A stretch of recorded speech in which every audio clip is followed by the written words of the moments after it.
La Bible en un an, la 190e journée, le livre d'Ésaïe, chapitre 12, verset 1 au chapitre 14, verset 32, le livre des psaumes, chapitre 7, verset 1 à 18, le livre des proverbes, chapitre 18, versets 13 et 14, les actes des apôtres, chapitre 7, verset 30 à 50. Le livre d'Ésaïe, chapitre 12. Ce jour-là, tu diras, je te célèbre, Éternel, car tu as été irrité contre moi.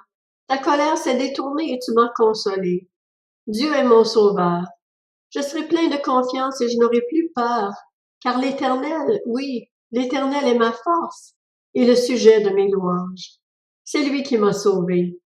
Vous puiserez avec joie de l'eau aux sources du salut, et vous direz ce jour-là, célébrez l'Éternel, faites appel à lui, faites connaître ses actes parmi les peuples, rappelez combien son nom est grand. Chantez l'Éternel car il a fait des choses magnifiques, qu'on les fasse connaître sur toute la terre. Pousse des cris de joie, exprime ton allégresse, habitante de Sion. En effet, il est grand au milieu de toi, le Saint d'Israël.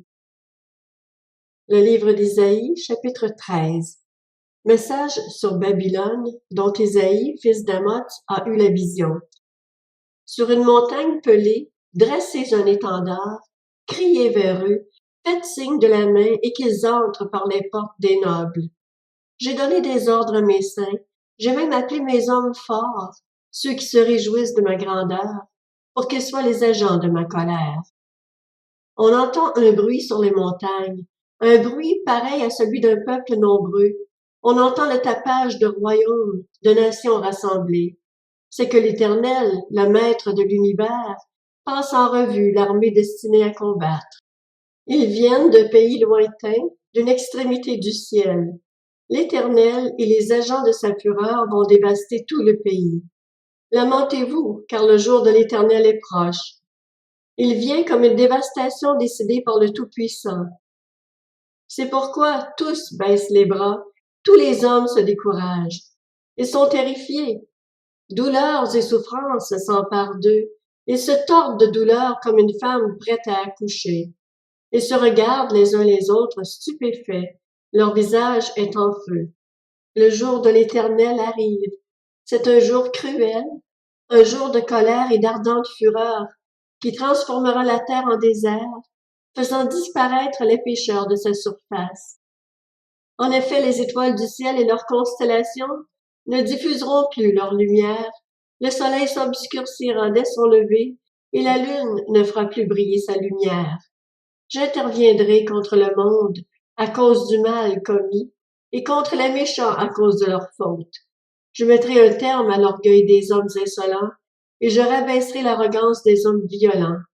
Je rendrai les êtres humains plus rares que leur faim, les hommes plus rares que l'or d'Ophir. C'est pourquoi j'agiterai le ciel et la terre tremblera sur elle-même, à cause de la fureur de l'Éternel, le Maître de l'univers, le jour de son ardente colère. Alors, comme une gazelle effarouchée, comme un troupeau sans berger, chacun se tournera vers son peuple, chacun se réfugiera dans son pays. Tous ceux que l'on trouvera seront transpercés, et tous ceux que l'on attrapera tomberont sous les coups de l'épée. Leurs enfants seront écrasés sous leurs yeux, leurs maisons seront pillées, et leurs femmes seront violées. Voici que je réveille contre eux les Mèdes. Ils ne s'intéressent pas à l'argent, et ne désirent pas l'or. De leurs arcs, ils abattront les jeunes garçons, ils n'auront aucune compassion pour les nouveau-nés, leur regard sera sans pitié pour les enfants. Alors Babylone, l'ornement des royaumes, la fière parure des Babyloniens, connaîtra la catastrophe dont Dieu a frappé Sodome et Gomorrhe. Elle ne sera plus jamais habitée, elle ne sera plus jamais peuplée. L'Arabe n'y dressera pas sa tente, et les bergers n'y feront pas dormir leurs troupeaux. Ce sont les bêtes du désert qui y auront leur tanière. Les hiboux envahiront ces maisons, les autruches s'y installeront et les boucs viendront y faire leur bond. Les hyènes hurleront dans ces palais et les chiens sauvages dans ces résidences de luxe. Le moment fixé pour elle est bientôt là, et son existence ne sera pas prolongée. Le livre d'Ésaïe, chapitre 14. En effet, l'Éternel aura compassion de Jacob, son choix se portera encore sur Israël, et il leur accordera du repos sur leur terre. Les étrangers se joindront à eux, ils se rattacheront à la famille de Jacob. Des peuples les prendront et les conduiront chez eux, et la communauté d'Israël prendra possession d'eux dans le pays de l'Éternel. Elle fera d'eux des serviteurs et des servantes. Ils retiendront prisonniers ceux qui les avaient déportés, et ils domineront sur ceux qui les opprimaient.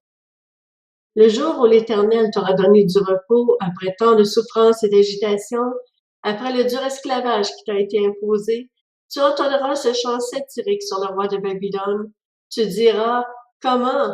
L'oppresseur n'est plus là. La dictature a pris fin. L'Éternel a brisé le bâton des méchants, le gourdin des dominateurs. Celui qui dans sa fureur frappait des peuples à coups ininterrompus, celui qui dans sa colère écrasait des nations par sa domination, est poursuivi sans répit. Toute la terre connaît la paix et la tranquillité. On pousse des cris de joie. Même les cyprès et les cèdres du Liban se réjouissent de ta chute. Depuis que tu es tombé, le bûcheron ne monte plus pour nous abattre. En bas, le séjour des morts s'agite pour toi à l'annonce de ton arrivée. Il réveille pour toi les défunts, tous les grands de la terre. Il fait se lever de leur trône tous les rois des nations. Tous prennent la parole pour te dire, toi aussi tu es désormais sans force comme nous, tu es devenu pareil à nous. Ta majesté est descendue dans le séjour des morts, ainsi que le son de tes luttes. Sous toi ce sont des vers qui te servent de lit, et des chenilles forment ta couverture. Comment es-tu tombé du ciel, astre brillant, fils de l'aurore? Te voilà abattu par terre, toi qui terrassais les nations. Tu disais dans ton cœur, je monterai au ciel, je hisserai mon trône au-dessus des étoiles de Dieu, et je siégerai sur la montagne de la rencontre à l'extrême nord. Je monterai au sommet des nuages, je ressemblerai au Très-Haut. Pourtant tu as été précipité dans le séjour des morts, dans les profondeurs de la tombe. Ceux qui te voient te fixent du regard, ils t'examinent avec attention. Est-ce bien cet homme-là qui faisait trembler la terre, qui ébranlait des royaumes, qui rendait le monde pareil à un désert, qui dévastait ses villes et ne relâchait pas ses prisonniers? Tous les rois des nations, oui tous, reposent dans la gloire, chacun chez lui. Mais toi, tu as été jeté loin de ton tombeau, comme un rejeton méprisé. Ton linceul, ce sont des morts transpercés par l'épée et précipités sur les pavés d'une tombe. Tu es pareil à un cadavre qu'on piétine. Tu ne partages pas un tombeau avec eux, car tu as détruit ton pays. Tu as provoqué la mort de ton peuple.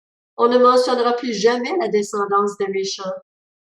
Préparez le massacre des fils à cause de la faute de leur père.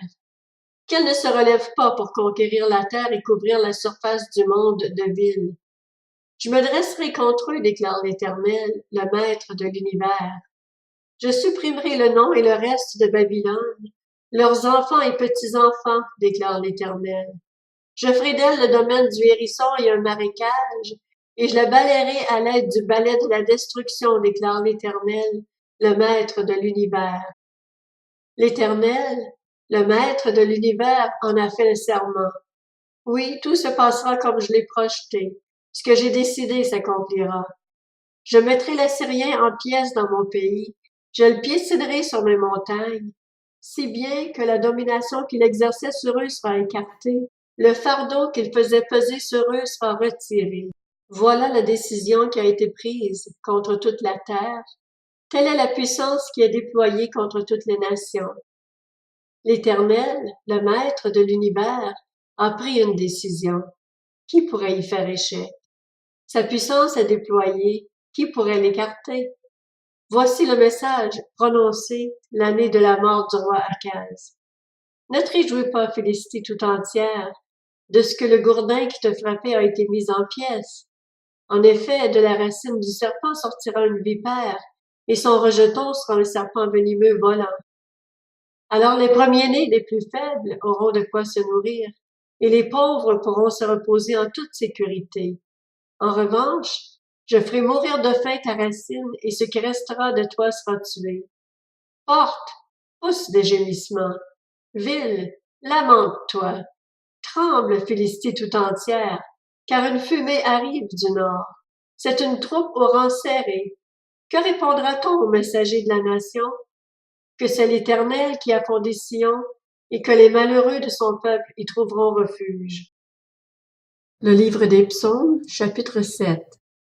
Complainte de David chantée à l'Éternel au sujet de Cush le Benjaminite.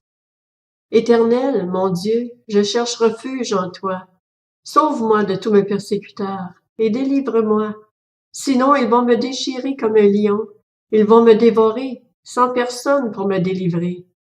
Éternel, mon Dieu, si j'ai fait cela, si mes mains ont commis l'injustice, si j'ai rendu le mal à celui qui était en paix avec moi, si j'ai dépouillé celui qui s'opposait à moi sans raison, que l'ennemi me poursuive et m'atteigne, qu'il me terrasse et traîne ma gloire dans la poussière.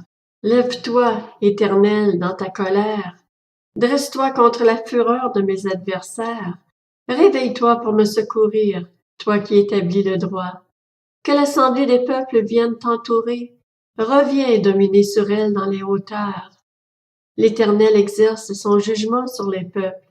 Juge-moi, Éternel, conformément à ma justice et à mon intégrité. Mets un terme aux méfaits des méchants et affermis le juste. Toi qui examines les cœurs et les reins, Dieu juste. Mon bouclier est auprès de Dieu. Il sauve ceux dont le cœur est droit. Dieu est un juste juge, un Dieu qui fait chaque jour sentir sa colère. Si le méchant ne revient pas à lui, il aiguise son épée, il bande son arc et il vise. Il dirige sur lui des traits meurtriers, il rend ses flèches brûlantes. Le méchant prépare le mal, il conçoit la misère et il accouche de la fausseté. Il ouvre une fosse, il la creuse, mais il tombe dans le trou qu'il a fait. Sa misère retombe sur sa tête, et sa violence descend sur son front. Je louerai l'Éternel à cause de sa justice, je chanterai le nom de l'Éternel, le Très-Haut. Le livre des Proverbes, chapitre 18. Celui qui répond avant d'avoir écouté fait un acte de folie et se couvre de honte. L'esprit de l'homme le soutient dans sa maladie, mais si l'esprit est abattu, qui le relèvera? Actes des apôtres, chapitre 7. C'est 40 ans plus tard qu'un ange du Seigneur lui est apparu dans le désert du mont Sinaï, dans la flamme d'un buisson en feu. Voyant cela, Moïse a été étonné de cette apparition. Comme il s'approchait pour regarder, la voix du Seigneur s'est fait entendre.